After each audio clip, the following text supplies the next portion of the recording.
रजनी अपने छोटे भाई दीपू के साथ रहा करती थी। 2 साल पहले उन्होंने बाढ़ के कहर में अपने माता पिता को खो दिया था। रजनी माता रानी के भक्त थी। वह नित्य प्रतिदिन सुबह सुबह अपने छोटे भाई दीपू को साथ लेकर मंदिर पहुंच जाती और पुजारी जी के पहुंचने के पहले ही वह पूरे मंदिर की साफ सफाई करती। माता रानी का श्रृंगार कर वह अपना सारा सुख दुख माता रानी को बताती।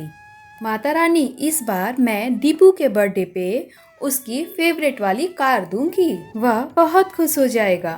माता रानी, आपकी कृपा से मेरी चाय की दुकान भी बहुत अच्छी चल रही है। रजनी मंदिर के बाहर ही चाय बेचती थी।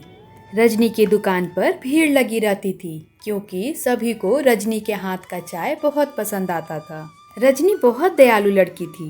किसी गरीब के पास पैसा न होने पर वह फिर भी उसे मुफ्त में चाय पिलाती।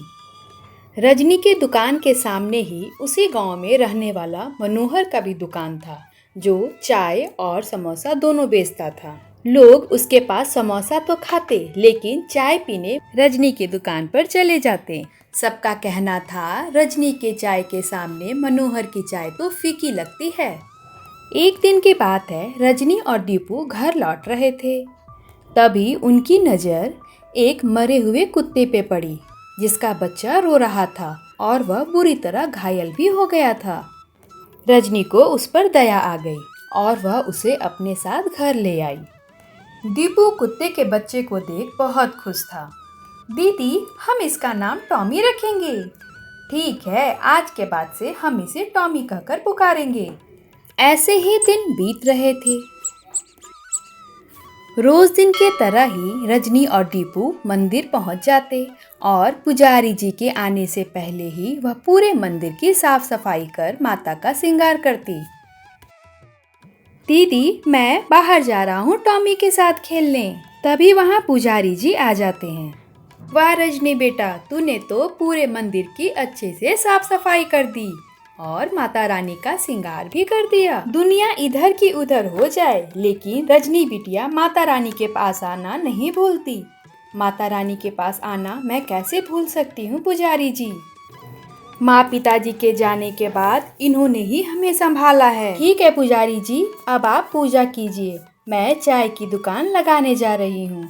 पूजा कर आप आ जाइएगा। मैं आपके लिए अच्छी सी चाय बना कर रखती हूँ। तभी पुजारी जी की नज़र माता के मुकुट पे पड़ी, जो थोड़ी टेढ़ी हो रही थी। पुजारी जी ने कहा, रजनी बेटा, माता का मुकुट ठीक करके जा। रजनी माता का मुकुट ठीक करने लगी। मुकुट ठीक करते हुए रजनी कहती है, पुजारी जी, मुखिया जी ने सोने का यह मुकुट कितना सुंदर चढ़ाया है माता रानी को।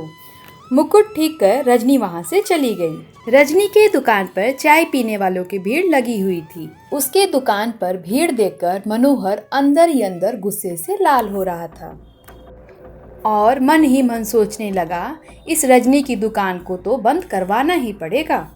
दूसरे दिन जब रजनी सुबह सुबह माता के मंदिर पहुंची तो उसने देखा माता का मुकुट गायब है। मेरी माता रानी का मुकुट कहाँ गया? इतने में पुजारी जी भी वहां आ गए। रजनी ने कहा, पुजारी जी, यह देखिए, माता रानी का मुकुट नहीं है। यह कैसे हो सकता है? माता का मुकुट कहाँ जा सकता है? इधर मनोहर गांव के मुखिया जी को साथ लेकर आ गया और कहने लगा, यह देखिए मुखिया जी, माता जी का मुकुट तो किसी ने चुरा लिया है।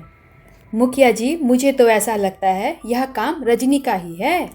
इसने ही माता का मुकुट चुराया है, क्योंकि मंदिर में सबसे पहले पूजा यह रजनी ही करने आती है। रजनी रोने लग गई। नहीं नहीं मुखिया जी, मैं निर्दोष हूँ।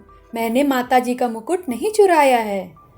पुजारी जी कहने लगे, नहीं, ऐसा नहीं हो सकता है। रजनी मुकुट चुरा ही नहीं सकती। वह तो माता रानी की परम भक्त है। मनोहर कहने लगा, मुझे तो लगता है मुखिया जी, इस काम में पुजारी जी भी रजनी के साथ हैं।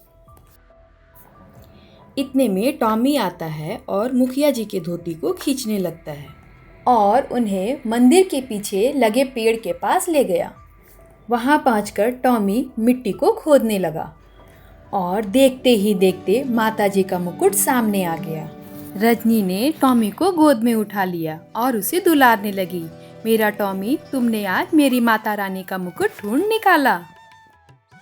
उसी मुकुट के साथ वहाँ एक अंगूठी भी मिली। यह अंगूठी मनोहर की थी। मुखिया जी की नज़र जैसे ही उस अंगूठी पे पड़ी, मुखिया जी ने कहा, यह अंगूठी तो मैंने मनोहर को दिया था। यह अंगूठी माता जी के मुकुट के साथ कैसे?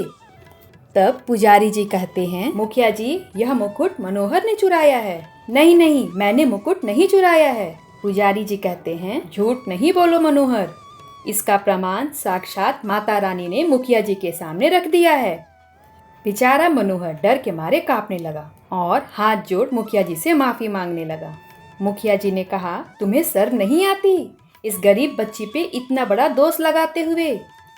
मनोहर ने कहा, मुखिया जी, मुझे माफ़ कर दीजिए, मेरी गलती के लिए मुझे माफ़ कर दीजिए मुखिया जी।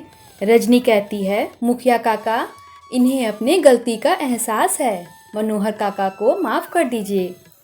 मनोहर ने रजनी से भी हाथ जोड़ माफ़ी मांगा और उसने मुखिया जी से कहा, मुखिया जी, मैंने ही माता का मुकुट उतारा था। अगर आपकी आज्ञा हो तो मैं माता का मुकुट पहना सकता हूँ। चलो ठीक है, माता का मुकुट उठाओ और उन्हें पहनाओ। ऐसा कहकर जैसे ही मनोहर मुकुट उठाने लगा, मुकुट का वजन इतना ज़्यादा हो गया कि वह मुकुट मनोहर से उठा ही नहीं। यह सब देख सभी लोग आश्चर्यचकित हो गए। तब पुजारी जी कहते हैं, मुखिया जी, यह मुकुट रजनी के हाथ से उठवाइए। माता रानी रजनी के हाथ से यह मुकुट पहनना चाहती है। यह सुन मुखिया जी ने कहा, रजनी, माता का मुकुट उठाओ। रजनी ने आसानी से माता का मुकुट उठा लिया और मंदिर में जाकर माता को मुकुट पहनाया। यह सब देख मुखिया जी ने कहा, रजनी माता रानी की सबसे अच्छी भक्त है। इस बार नवरात्रि में श्रृंगार का सारा सामान रजनी ही चढ़ाएगी। और रजनी, चिंटू दोनों हाथ जोड़ माता रानी को प्रणाम किए। बोलिए दुर्गा माता की जय। Please like, share and subscribe. मिलते हैं नेक्स्ट स्टोरी में।